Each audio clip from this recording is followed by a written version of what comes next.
नमस्कार, आपका स्वागत है हमारे चैनल बायो गुरु पर। आज हम पढ़ेंगे क्लास 12 का चैप्टर नंबर 13 पादप वृद्धि का पार्ट नंबर 9। आज का हमारा टॉपिक है दीप्तकालिता। यदि अभी तक आपने हमारे चैनल को सब्सक्राइब नहीं किया है तो चैनल को सब्सक्राइब कर दें और बेल आइकन को जरूर प्रेस कर दें ताकि हमारी नई वीडियो के नोटिफिकेशंस आप तक सबसे पहले पहुंच जाएं। तो चलिए टॉपिक को स्टार्ट करते हैं। दीप्तकालिता। पुष्पीय पादप, जैसे मान लीजिए कोई पुष्पीय पादप है, लीफ है,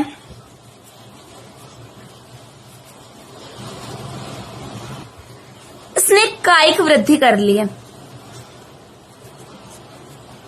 कायिक वृद्धि के बाद ये जनन काल में प्रवेश कर जाएगा।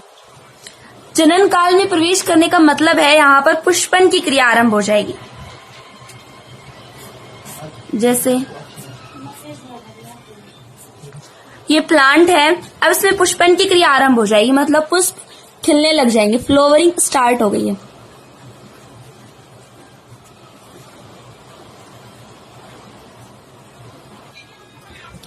क्या हुआ, पुष्पीय पादप ने कायिक वृद्धि कर ली और कायिक वृद्धि करने के बाद ये पहुंच गया है जनन काल में। जनन काल में क्या होता है, फ्लावरिंग स्टार्ट हो जाती है।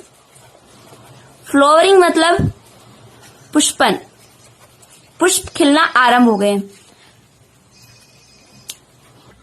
पुष्पन की क्रिया कई कारकों पर निर्भर करती है, जिसमें से एक है दीप्तकालिता।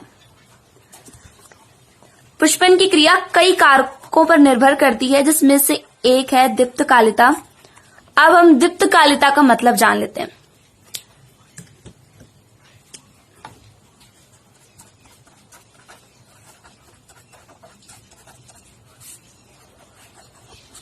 दीप्तकालिता, दीप्तकालिता से मतलब है दिन की वह लंबाई, दिन की वह लंबाई मतलब दिन कितना बड़ा है जो पौधे को पुष्पन के लिए अनुकूल होती है। दिन की वह लंबाई जो पुष्पन के लिए, पौधे में पुष्पन के लिए आवश्यक होती है, उसे हम कहते हैं दीप्तकालिता। दीप्त काल क्या होता है? दीप्तकाल, दीप्तकाल मतलब होता है प्रकाश की अवधि।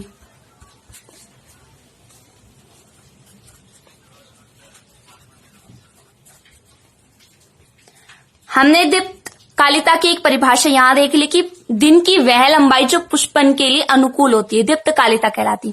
दूसरी देखिए, एक वैज्ञानिक हुए हीलमैन। हीलमैन ने कहा कि प्रकाश व अंधकार मतलब लाइट और डार्कनेस, प्रकाश व अंधकार अवधियों के अंतरालों के प्रति, इन दोनों के अंतराल के प्रति पौधे की अनुक्रिया को क्या कहते हैं, दीप्तकालिता। प्रकाश व अंधकार अवधियों के अंतरालों के प्रति पौधे की अनुक्रिया दीप्तकालिता कहलाती है। अब दीप्तकालिता के आधार पर पादप 3 प्रकार के होते हैं। 3 प्रकार के कौन कौन से? एलडीपी, एसडीपी और डीएनपी। इनकी फुल फॉर्म लिखी हुई है। एलडीपी का मतलब होता है long day plants, SDP means short day plants, DNP मतलब डे न्यूट्रल प्लांट्स। अब इन्हें हिंदी में देखते हैं। एलडीपी दीर्घकालिक पौधे, लघुकालिक पौधे और दिवस उदासीन पादप। सबसे पहले हम पढ़ेंगे एलडीपी, लॉन्ग डे प्लांट्स। इसे और अन्य नामों से भी जाना जाता है एलडीपी को, दीर्घ दिवस पादप या फिर दीर्घ दीप्तिकाली पादप। तो एक होता है क्रांतिक अवधि, कोई भी टाइम ले लीजिए, जैसे हमने ले लिया 12 घंटे, क्रांतिक अवधि हमने ले ली 12 आवर।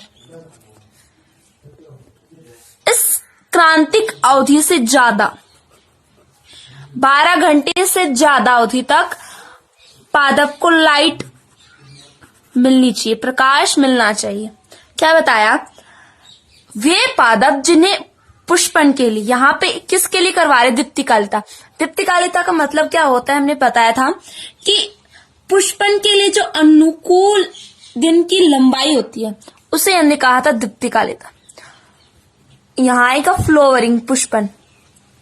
तो पौधे पुष्पन के लिए, वे पादप जिन्हें पुष्पन के लिए क्रांतिक अवधि, हमने क्रांतिक अवधि मान ली 12 घंटे, कितना भी मान सकते हैं, 6 घंटे भी मान सकते हैं, 8 घंटे भी मान सकते हैं, यहां हमने 12 आवर ले लिया।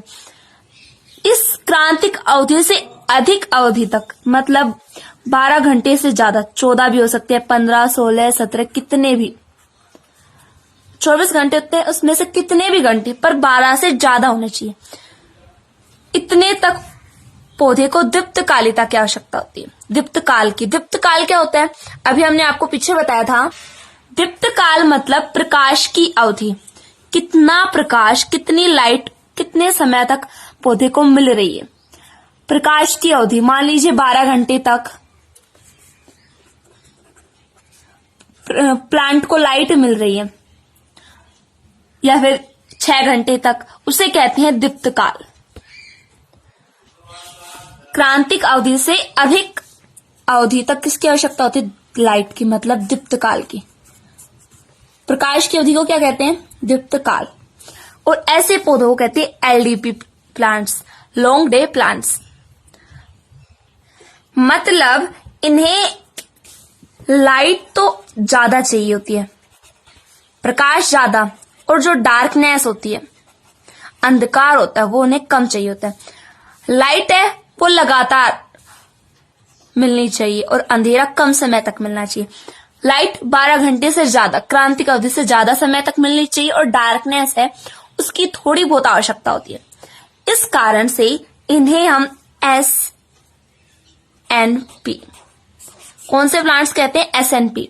SNP का मतलब होता है शॉर्ट नाइट, एन है, प्लांट्स, यानी लघु रात्रि पादप। कैसे पादप, शॉर्ट नाइट प्लांट्स, क्योंकि इन्हें लाइट ज्यादा चाहिए और डार्कनेस कम चाहिए। कम डार्कनेस कहाँ मिलेगी इन्हें, छोटी रातों में। अगर बड़ी रातें होंगी तो इन्हें ज्यादा डार्कनेस मिलेगी। ज्यादा डार्कनेस मिलने के कारण ये अपनी पुष्पन क्रिया यानी फ्लोवरिंग की जो प्रोसेस है उसे रोक देते हैं। इस कारण से शॉर्ट नाइट यानी छोटी रात वाले पादप कहते हैं, लघु रात्रि पादप कहते हैं। यदि हम इन प्लांट्स में जो लाइट रेगुलर मिल रही है, लगातार मिल रही है, इसे तोड़ दें और इसमें डार्कनेस दे दें इस प्लांट्स को। जैसे देखिए ये कोई प्लांट है, फिलहाल तो ऐसा ही बना है, इसे सनलाइट मिल रही है, ओके, लाइट मिलती जा रही है, रेगुलर मिलती जा रही है, 12 घंटे से ज्यादा, क्रांतिक अवधि से ज्यादा तक मिलती जा रही है। अगर हम इसकी अवधि को तोड़ दें, मतलब हम इसे, ये बाहर रखा है एनवायरमेंट में, यदि हम इसे एक रूम में रख दें, जैसे रूम है और इसके अंदर हमने प्लांट को रख दिया,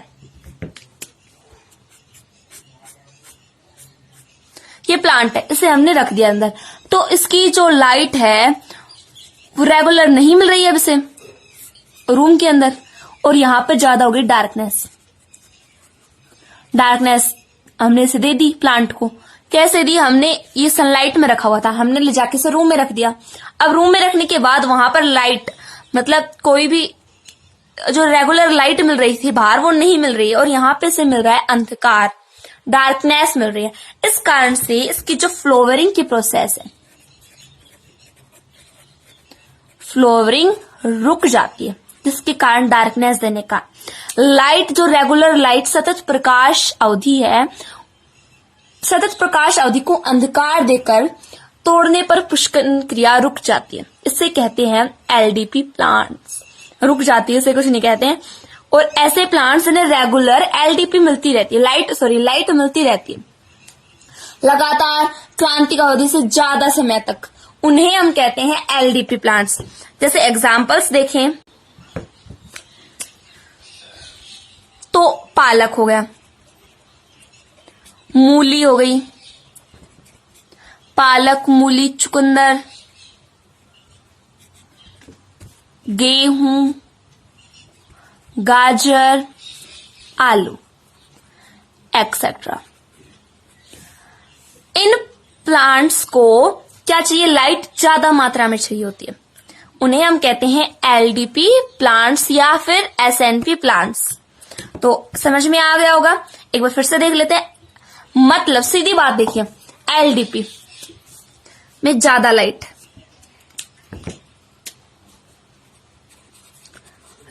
ज्यादा हो, उसे हम कहते हैं LDP plants. Next second number आता है हमारा एसटीपी प्लांट्स। एसटीपी का मतलब होता है शॉर्ट डे प्लांट्स, यानी लघु दिवस पादप या इसे अदीप्त कालिता पादप भी कहते हैं। अब एसटीपी प्लांट्स कौन से होते हैं? वे प्लांट्स जिन्हें क्रांतिक अवधि हम कितनी भी ले सकते हैं। हमने कितनी ली थी? 12 आवर। क्रांतिक अवधि से कम अवधि तक, मतलब 12 घंटे से कम अवधि के लिए प्रकाश मिले, लाइट जो है वो कम मिल रही है, जिससे वो फ्लावरिंग कर सके। देखिए एसटीपी मतलब ऐसे प्लांट्स जो शॉर्ट डे, कम दिवस, देखो डे होता है तो उसमें लाइट होती है, सनलाइट होती है। अगर छोटे दिन होंगे तो वहां लाइट कम होगी, शॉर्ट डे में लाइट कम। तो ऐसे प्लांट्स जो छोटे दिनों में फ्लावरिंग करें, पुष्पन की क्रिया करें, उन्हें हम कहते हैं एसडीपी प्लांट्स। तो ये देखिए समझ में आ गया होगा। तो यहां पर भी यही पॉइंट आता है कि क्रांतिक अवधि, हमने क्रांतिक अवधि कितनी ली थी? 12 घंटे। 12 घंटे से कम समय के लिए उसे लाइट मिले और उस कम लाइट में ये फ्लावरिंग करे, पुष्पन क्रिया करे, उन प्लांट्स को हम कहते हैं एसटीपी प्लांट्स। लाइट कम मतलब कि यहां इन्हें चाहिए डार्कनेस ज्यादा। इसी पेन से लिख देती हूं। लाइट कम का मतलब नहीं होता, यहां मेन आता है डार्कनेस ज्यादा होनी चाहिए। मतलब 12 घंटे से कम, तो जैसे 24 घंटे होते हैं तो उसमें 12 घंटे क्रांतिक अवधि हो गई, और इससे कम मतलब 10, 9, कितने भी 11, लेकिन 12 तक नहीं होना चाहिए, 12 से ज्यादा भी नहीं होना चाहिए, 12 से कम होगा। शॉर्ट डे प्लांट्स में कम होगा। तो 24 घंटे, 12 घंटे से कम, 12 घंटे से कम मतलब 9 से 10 घंटे तक हो गया। तो बचे कितने? मान लीजिए 14, 16, 15 कितने भी बचे होंगे, इतने आवर तक उसे डार्कनेस मिलनी चाहिए। लाइट है वो 9 या 10 घंटे तक, और डार्कनेस है वो 14, 16, 15 घंटे तक, कितने भी घंटे हो सकते हैं, 14 से 16 घंटे तक उन्हें अंधकार, डार्कनेस मिलनी चाहिए। उन्हें हम कहते हैं शॉर्ट डे प्लांट्स, और साथ ही इसे कहते हैं एलएनपी। अब इसका मतलब तो आपको पता ही चल गया होगा, लॉन्ग नाइट, मतलब से डार्कनेस ज्यादा चाहिए, और डार्कनेस लंबी रातों में होती है, इस कारण से दीर्घ रात्रि पौधे भी कहते हैं। अब एसडीपी और एलडीपी में क्या देखा? जैसे ये कोई रूम है मान लीजिए, और ये है एनवायरमेंट, बाहर का एनवायरमेंट है, और ये रूम है। रूम के अंदर जो प्लांट रखा है, ये कोई प्लांट है रूम के अंदर, सॉरी, और एक प्लांट है एनवायरमेंट के अंदर।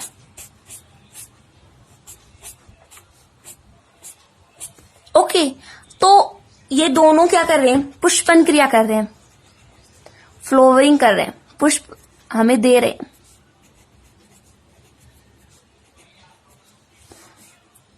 ऑरेंज कलर के फ्लावर्स ही हमें दे रहे हैं, ये ब्लू कलर का दे रहा है हमें फ्लावर्स।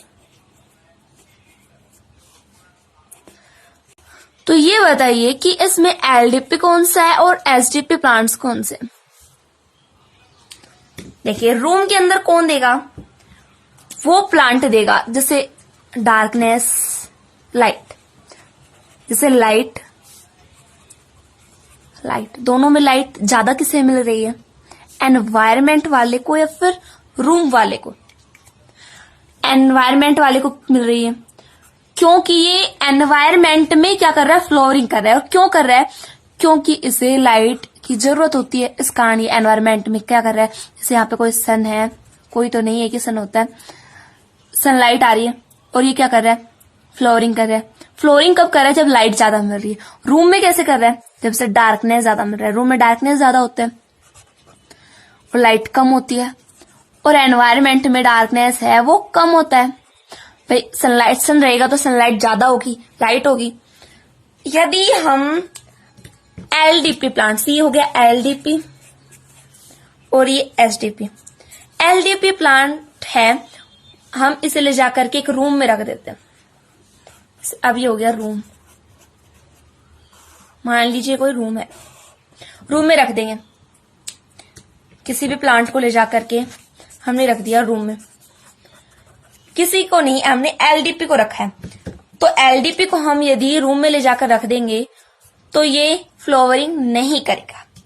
और यदि हम एसडीपी प्लांट को ले जा करके एनवायरमेंट में रख दें तो ये भी फ्लावरिंग नहीं करेगा। समझ में आ गया होगा मैं क्या कहना चाह रही हूं, कि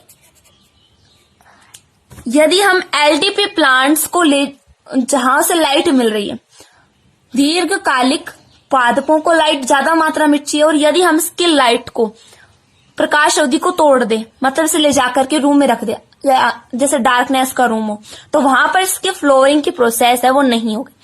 और इसी तरीके से एसडीपी प्लांट है जिसे डार्कनेस ज्यादा चाहिए होती है, उसे हम ले जाकर के रूम में रख देंगे, तो सॉरी एनवायरमेंट में रख देंगे। रूम से एनवायरमेंट में रख दिया हमने से। तो यहां पर ये इसे डार्कनेस ज्यादा चाहिए, डार्कनेस ज्यादा चाहिए होगी तो ये लाइट में अपनी फ्लोरिंग नहीं कर पाएगा। तो इस प्रकार से हम इसकी पुष्पन क्रिया को रोकने के लिए एसडीपी प्लांट्स को रूम में से ले जाएंगे एनवायरमेंट में, और एलडीपी प्लांट्स को एनवायरमेंट से रूम में ले जाएंगे। तो इनकी फ्लोरिंग की जो प्रोसेस है वो दोनों की रुक जाएगी, फ्लोरिंग दोनों की रुक गई है। तो ये होते हैं SDP plants and LDP plants. अब नंबर 3 आता है डीएनपी प्लांट्स। डीएनपी प्लांट्स मतलब डे न्यूट्रल प्लांट्स,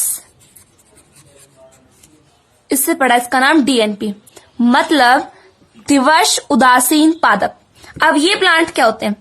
ये प्लांट एकदम फ्री होते हैं, मतलब ना तो इन्हें रूम से मतलब, ना एनवायरमेंट से मतलब, कहीं पर भी रख दो सब तरीके से पुष्पन करेंगे। जैसे हमने इसे एनवायरमेंट में रख दिया और एक इसे रूम में रख दिया, तो दोनों क्या करेंगे? जैसे ये प्लांट्स है और एक ये प्लांट है, ओके, तो एनवायरमेंट में रख दो चाहे रूम में रख दो इसी प्लांट को, ये दोनों में क्या करेगा? पुष्पन की क्रिया करेगा। दोनों में पुष्पन कर रहा है, फ्लावरिंग कर रहा है।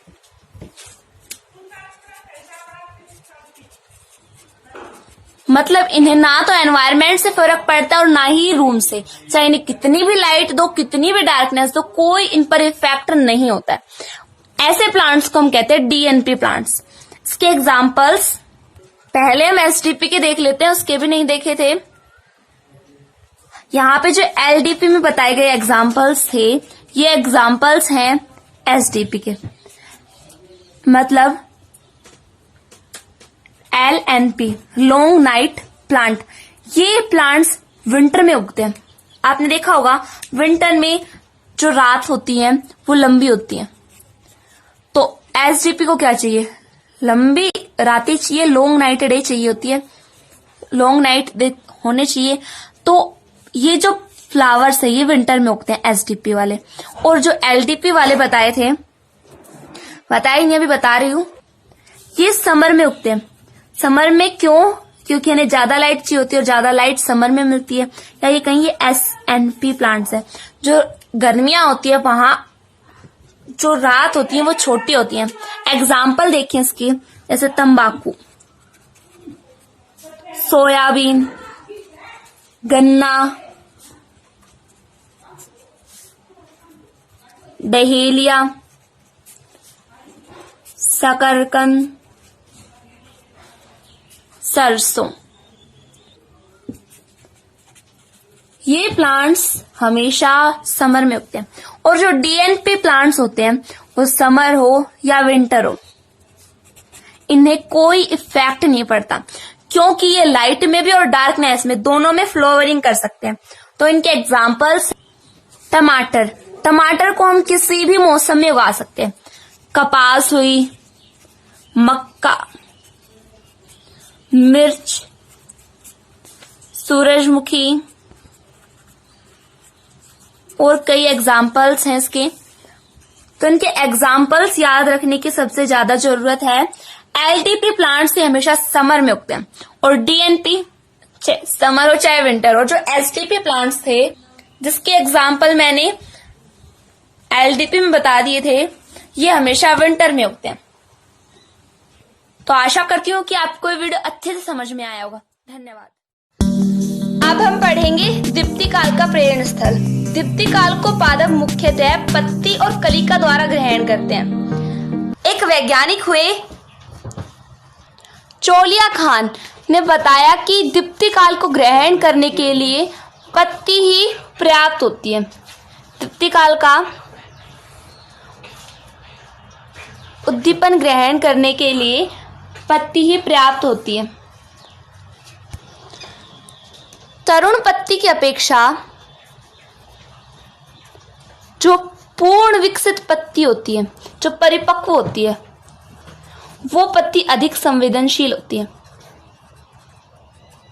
ये ज्यादा संवेदनशील होती है, सेंसिटिव होती है। पत्तियों में जीर्णता आने पर संवेदनशीलता घटती जाती है। जैसे कि पूर्ण विकसित पत्ती अधिक संवेदनशील है। अब इसकी संवेदनशीलता कैसे घटेगी? जब इस पत्ती में धीरे धीरे जीर्णता आई। जीर्णता मतलब वृद्धावस्था से पहले की जो स्टेट होती है उसे हम कहते हैं जीर्णता। तो तरुण पत्ती की अपेक्षा जो पूर्ण विकसित पत्ती होती है वो अधिक संवेदनशील होती है।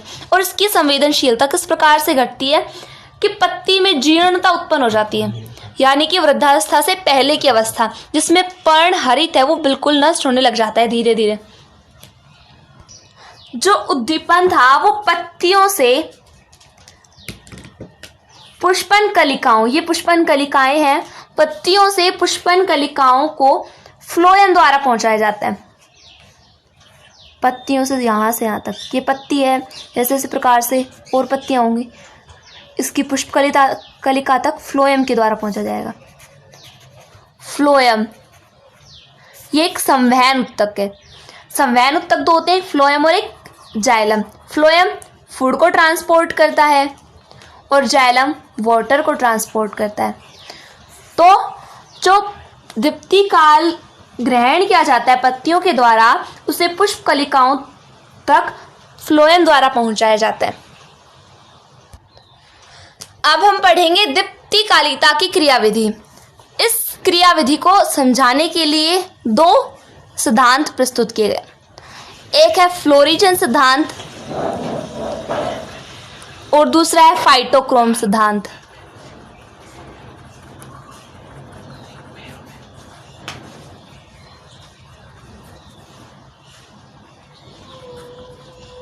पहले हम पढ़ेंगे फ्लोरीजन सिद्धांत को। फ्लोरीजन सिद्धांत, इसे चोलिया खान परिकल्पना भी कहते हैं। ये परिकल्पना, इस परिकल्पना के अनुसार दीप्ति काल में यानी प्रकाश की अवधि में पादपों में जो पुष्पन क्रिया होती है उसको प्रेरित करने के लिए पुष्पन को प्रेरित करने के लिए एक हार्मोन का निर्माण होता है। उस हार्मोन का नाम है फ्लोरिजन।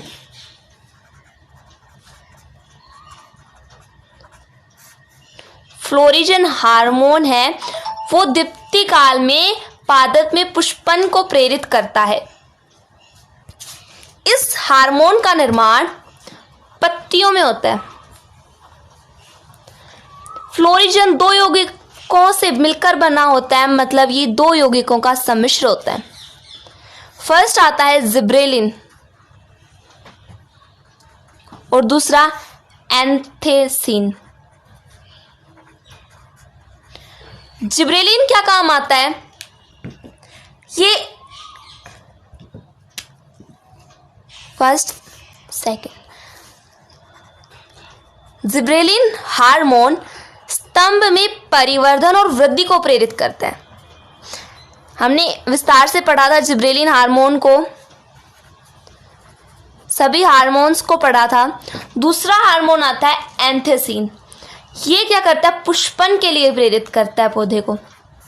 ये तो स्तंभ में वृद्धि करवाता है जिब्रेलिन हार्मोन और उसका परिवर्धन करवाता है, और पुष्पन के लिए एंथेसिन हार्मोन पुष्पन के लिए प्रेरित करता है और जिब्रेलिन उसकी वृद्धि के लिए प्रेरित करता है।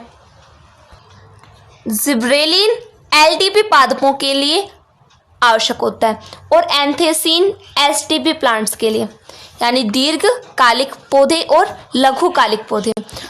जिन्हें लाइट ज़्यादा चाहिए वो एसटीपी प्लांट्स, और जिन्हें डार्कनेस ज़्यादा चाहिए यानी अंधकार ज़्यादा चाहिए वो एसटीपी प्लांट्स। यदि एलडीपी प्लांट, जैसे ये कोई एलडीपी प्लांट है, इसे कम समय के लिए प्रकाश में रखा जाए तो उसमें जिब्रेलिन है वो ज़्यादा बनेगा और जो एंथेसिन है वो कम मात्रा में बनेगा।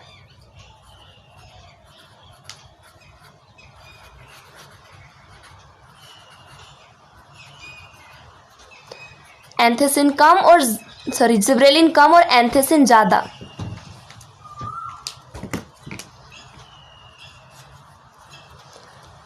जिब्रेलिन कम मात्रा में बनेगा और एंथेसिन ज़्यादा मात्रा में। यदि हम इस प्लांट को ज़्यादा देर तक प्रकाश की उपस्थिति में रखेंगे तो इसमें पुष्पन क्रिया आरंभ हो जाएगी।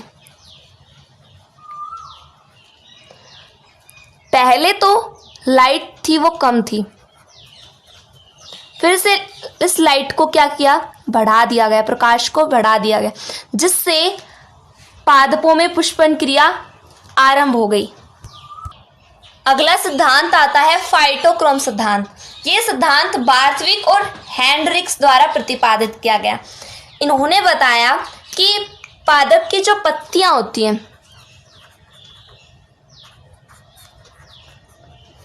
पत्तियों के उत्तकों में एक प्रकाशग्राही वर्णक पाया जाता है, पिगमेंट पाया जाता है, जिसे कहा फाइटोक्रोम। इस सिद्धांत को फाइटोक्रोम क्यों कहा? क्योंकि बार्थविक और हेनरिक्स ने बताया कि पौधे की जो पत्तियां होती हैं उनके उत्तकों में एक प्रकाशग्राही वर्णक पाया जाता है, जिसे फाइटोक्रोम कहते हैं।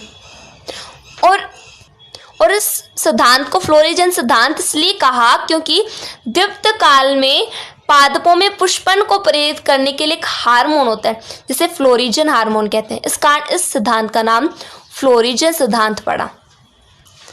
यहाँ पर जो फाइटोक्रोम है ये चमकीला और नीले कलर का होता है। चमकीला, नीला, और प्रोटीनीय पदार्थ है।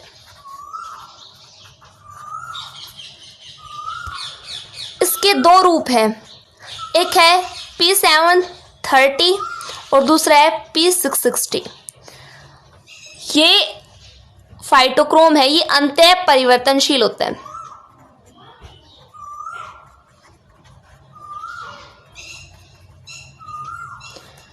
फाइटोक्रोम अंतः परिवर्तनशील होता है, जिसके दो रूप हैं, एक है P730 और एक P660।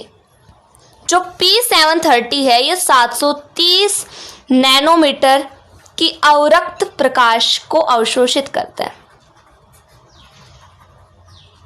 और P660 है ये 660 नैनोमीटर 660 नैनोमीटर वाले लाल प्रकाश को अवशोषित करता है। P मतलब यहां पर पिगमेंट है, क्योंकि प्रकाश ग्राही वर्णक को इंग्लिश में पिगमेंट कहते हैं। तो पिगमेंट 730 है, ये 730 नैनोमीटर वाली अवरक्त प्रकाश को अवशोषित करता है और P660 यानी पिगमेंट 660 है, ये 660 नैनोमीटर वाली लाल प्रकाश को अवशोषित करता है। यहाँ पर जो P660 पिगमेंट 660 और P पिगमेंट 730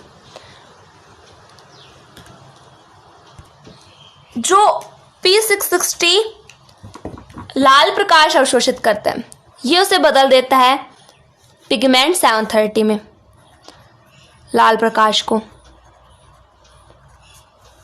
जो लाइट होता है, प्रकाश होता है, और इसके आगे अवरक्त प्रकाश पाए जाते हैं, हमने पीछे वाले चैप्टर्स में देखा था। और जो P730 है पिगमेंट 730, ये पिगमेंट 660 में बदल देता है। मतलब जो अवरक्त प्रकाश है ये डार्क है, ये पिगमेंट 730 है, ये इसे पिगमेंट 660 में कन्वर्ट कर रहा है। दिन के समय में सूर्य के प्रकाश में फाइटोक्रोम का PER स्वरूप पर्याप्त मात्रा में एकत्रित हो जाता है। PER स्वरूप कौन सा है? पिगमेंट 730 और पिगमेंट 660 है, ये PR स्वरूप है। तो जब दिन का समय होता है तो सूर्य के प्रकाश में जो फाइटोक्रोम है, फाइटोक्रोम का कौन सा पिगमेंट? PER जो स्वरूप यानी पिगमेंट 730 है, ये पर्याप्त मात्रा में, ज्यादा मात्रा में एकत्रित हो जाता है जितनी उसे आवश्यकता है। जो कि SDP प्लांट्स में पुष्पन को, फ्लोरिंग को रोकता है, और LDP प्लांट्स यानी दीर्घकालिक पादपों में पुष्पन को प्रेरित करता है। ये कब होता है? लाइट में, जब लाइट ज्यादा मात्रा में हो। और अंधकार में क्या होगा? जब अंधेरा हो जाएगा, यहाँ पे लाइट, यहाँ पे डार्कनेस आ जाएगा। डार्कनेस में जो PER बना था वो PR स्वरूप में बदल जाएगा, यानी पिगमेंट 660 में कन्वर्ट हो जाएगा। अब डार्कनेस में PR की मात्रा ज़्यादा हो गई है, जिससे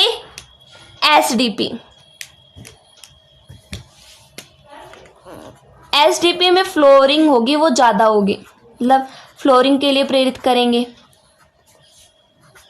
और LDP प्लांट्स है, उनमें फ्लोरिंग यानी पुष्पन अवरुद्ध हो जाएगा। एक बार फिर से देखिए फाइटोक्रोम सिद्धांत को। ये बार्थविक और हेंड्रिक्स के द्वारा दिया गया था। इन्होंने बताया कि पादपों में जो पत्तियां होती हैं उनके उत्तकों में एक प्रकाशग्राही वर्णक पाया जाते हैं, जिसे फाइटोक्रोम कहते हैं। ये एक अंतः परिवर्तनशील वर्णक है, यानी पिगमेंट है, जो चमकीला नीला और प्रोटीनीय पदार्थ है। इसके दो रूप बताए, एक पिगमेंट 730 और एक पिगमेंट 660। पिगमेंट 730 नैनोमीटर की अवरक्त प्रकाश किरणों को अवशोषित करता है, और जो पिगमेंट 660 है, ये 660 नैनोमीटर वाली लाल प्रकाश को अवशोषित करता है। जो P660 है, जिसने लाल प्रकाश को अवशोषित किया है, ये बदल जाएगा पिगमेंट 730 में, और जो 730 है ये 660 में। इस प्रकार से ये एक दूसरे में बदलते रहते हैं। ये कैसे बदलते हैं? P730 को PER और P660 को PR कहा है। जब लाइट हो, दिन के समय में प्रकाश ज़्यादा होता है, तो फाइटोक्रोम में का जो PR स्वरूप होता है वो पर्याप्त मात्रा में एकत्रित हो जाता है, जो SDP में फ्लावरिंग को रोकता है और LDP में फ्लावरिंग को प्रेरित करता है, पुष्पन को प्रेरित करता है। जब लाइट कम हो जाए और डार्कनेस बढ़ जाए, मतलब ये प्रोसेस दिन के समय में हुई थी और ये रात के समय में होगी, तो जो PER है वो PR में कन्वर्ट हो जाएगा। यहाँ हमने देखा था PR में कन्वर्ट हो गया, और जैसे ही दोबारा दिन होगा तो PR है वो PER में कन्वर्ट हो जाएगा। तो PR कन्वर्ट होकर STP में पुष्पन को प्रेरित करता है, यानी लघुकालिक पादपों में पुष्पन को प्रेरित करता है, और दीर्घकालिक पादपों में पुष्पन को अवरुद्ध करता है। आशा करती हूँ कि आपको वीडियो समझ में आया होगा। धन्यवाद।